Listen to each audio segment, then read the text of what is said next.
Bonjour, bienvenue sur Culture Plus. Aujourd'hui, nous sommes ravis d'accueillir Charlotte Mély, donc auteure et dessinatrice de bande dessinée. Initialement, nous devions vous accueillir dans le cadre du spectacle Noir. Donc Noir, l'histoire de Claudette Colvin, cette jeune américaine de l'Alabama des années 50 qui vit sous le joug des lois ségrégationnistes. Un spectacle dans lequel vous illustrez les décors, dans lequel donc la comédienne évolue en direct. À l'issue de ce spectacle, vous deviez proposer un atelier de création de bande dessinée dans le cadre des 48 heures BD de la médiathèque. Malheureusement, les conditions sanitaires ne nous permettent pas de le maintenir comme tel. Donc on propose aujourd'hui à nos abonnés de suivre justement un petit peu le travail de l'illustration, le travail de la création de bande dessinée. Donc avant de vous laisser parler plus concrètement de votre travail, je vous propose de découvrir un petit peu votre métier et votre parcours. Alors quelques mots déjà pour vous présenter. Vous pouvez nous parler de votre parcours, de vos expériences personnelles, professionnelles ? Alors déjà j'ai toujours dessiné depuis que je suis toute petite. Ça a été toujours un moyen d'expression hyper important pour moi. Et j'ai aussi, quand j'étais petite, fait beaucoup de théâtre et de danse. Et si je raconte tout ça, c'est parce que je pense que c'est ce qui a fait le métier que je fais aujourd'hui.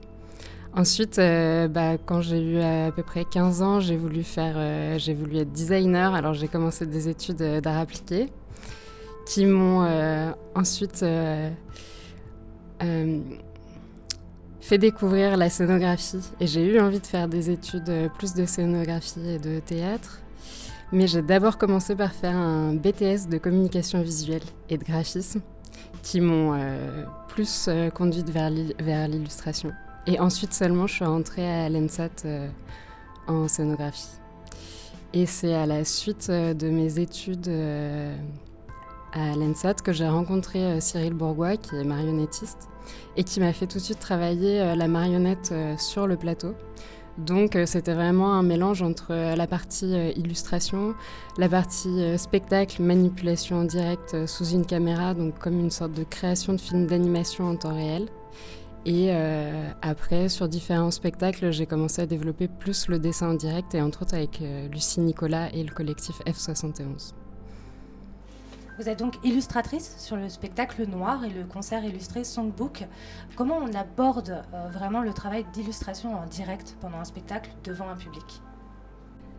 Dans le travail d'illustration en live sur le plateau, il y a vraiment, je pense, deux aspects importants. Il y a d'un côté le travail d'illustration, c'est-à-dire tout un travail qui est lié au travail dramaturgique, c'est-à-dire à la lecture du texte, aux choix qui sont faits sur le plateau, de mise en scène. Donc qui consiste à choisir ce qu'on va représenter, enfin quels vont être les dessins qui vont être montrés. Est-ce qu'il va s'agir de représenter des personnages, une action, un lieu qui va servir de décor. Et d'un autre côté, il y a vraiment un travail qui est un travail de l'ordre de l'interprétation. C'est-à-dire comme on travaillerait le jeu d'acteur ou le jeu, ou l'interprétation d'un danseur ou d'un musicien. En fait, c'est vraiment un travail d'interprétation, c'est-à-dire comment va apparaître le dessin, quel va être son rythme, sa temporalité, quelle va être aussi la narration dans le dessin, c'est-à-dire par quel endroit je vais commencer. Est-ce que, par exemple, je vais tout de suite représenter le cœur du dessin pour qu'on comprenne tout de suite de quoi il s'agit ? Ou est-ce que je commence par quelque chose d'abstrait qui peu à peu va devenir quelque chose ? Ou est-ce que je commence par un dessin qui se transforme et qui en devient un autre ? Et comment...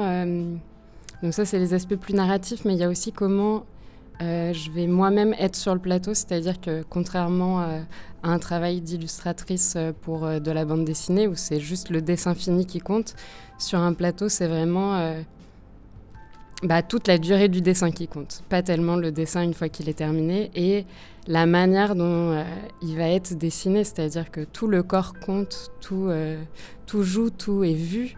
Du coup, c'est important, je travaille dramaturgiquement le choix de mes outils, de mes pinceaux, ma gestuelle, le rythme. Est-ce que je vais très très vite ? Est-ce que, au contraire, je fais des lavis et c'est très lent ? Pour moi, c'est vraiment un travail d'interprétation à part entière qui qui comporte toute une dramaturgie, comme tout ce qu'on met finalement sur un plateau. Et voilà. Quelles sont les grandes étapes dans la création d'une bande dessinée ? Alors les grandes étapes dans la création d'une bande dessinée, c'est pour moi d'abord l'écriture du scénario. Alors dans l'écriture du scénario, souvent moi je travaille à partir de textes qui ne sont pas forcément des textes adaptés pour de la bande dessinée, donc c'est vraiment le choix du texte qui peut représenter aussi bien le texte qui va être dans les bulles, mais aussi celui qui va décrire les actions ou les personnages. Et aussi, dans le texte, pour moi, il y a toute la partie sonore de la bande dessinée, c'est-à-dire tout ce qui, sur un plateau de théâtre, va être fait par les acteurs, les musiciens, le bruitage. Dans la bande dessinée, va se faire par des onomatopées, par des choix de musique, parfois. Je trouve ça important qu'il y ait une part qui soit prise par le son aussi dans la partie du scénario. Ensuite, à partir de ces choix de texte, je travaille à un découpage qui, encore une fois, n'est que du texte, mais qui me permet de choisir comment le texte se partage en vignettes, planches, bulles, dessins. Je répartis le texte en fonction des planches que je vais faire plus tard. Et à partir de ce découpage, je fais vraiment un travail de crayonné, de storyboard, où je représente rapidement les différents dessins qui vont... je donne des images au texte que j'ai écrit préalablement. Ensuite, je passe sur mes planches qui vont être mes planches finalisées, sur lesquelles je fais d'abord un travail de crayonné à partir des storyboards que j'ai préalablement établis. Je fais tout un travail de lettrage, parce que je préfère vraiment faire le lettrage à la main dans mes bandes dessinées. Donc je fais tout mon travail d'ancrage des lettres à la main. Et ensuite, là je parlais de la bande dessinée que je suis en train de faire, mais en vrai il y a quand même plein de manières de faire de la bande dessinée, hein. Il n'y en a pas du tout qu'une seule. Mais moi je fais sur mes crayonnés, je travaille toute une partie à la peinture. En ce moment, je travaille sur une bande dessinée en bichromie, donc on ne peut pas dire que je travaille en couleur parce que je travaille que des planches en noir et blanc, mais qui pourrait être à ce moment-là un travail de la couleur, de la peinture, donner de la matière à mes planches. Et ensuite, je fais un travail d'ancrage qui est de refaire tous mes dessins au pinceau et à l'encre de Chine. Pareil, c'est pour la BD que je suis en train de faire. Après, ça m'arrive de travailler différemment sur d'autres projets. D'utiliser d'autres médiums que le pinceau et de l'encre et de la peinture. Mais voilà, et après, après ça, c'est pas encore tout à fait fini parce que je scanne toutes mes planches et je les retravaille numériquement pour ensuite en faire un album. Quelles sont du coup les similitudes et les différences entre le travail d'illustration dans le spectacle vivant et dans le travail de la bande dessinée ? Il y a des étapes de travail qui sont similaires entre les deux. C'est-à-dire que quand je travaille, surtout dans le cas de Noir, où c'est vraiment un spectacle de théâtre avec beaucoup de textes, il y a toute une partie qui se fait à la table, qui est, au théâtre, on appellerait ça du travail dramaturgique, et qui découle pour moi sur tout un travail de découpage qu'on retrouve aussi dans la bande dessinée, c'est-à-dire choisir pour des morceaux de texte comment ils vont être représentés sur le plateau et graphiquement. Ensuite, on retrouve cette étape aussi dans la bande dessinée, c'est-à-dire qu'il y a quand même... La première étape, c'est quand même l'écriture du scénario. Et à partir de ce scénario, je travaille assez longtemps sur le découpage du texte et la mise en illustration. Et dans les deux cas, c'est-à-dire aussi bien pour du théâtre que pour de la bande dessinée, il y a vraiment toute une réflexion pour moi qui est que va prendre en charge dans l'histoire l'illustration. C'est-à-dire que souvent, ça va de pair avec un travail qui est sur le texte, qui nécessite de faire des coupes ou de remplacer des morceaux de texte par quelque chose qui sera en dessin, ou alors aussi de trouver ce qui n'est pas dans le texte et de le mettre en image, dans le sens où, pour rendre les choses plus claires, je peux aussi choisir par l'illustration de représenter une nouvelle histoire qui va donner un nouveau point de vue sur un texte.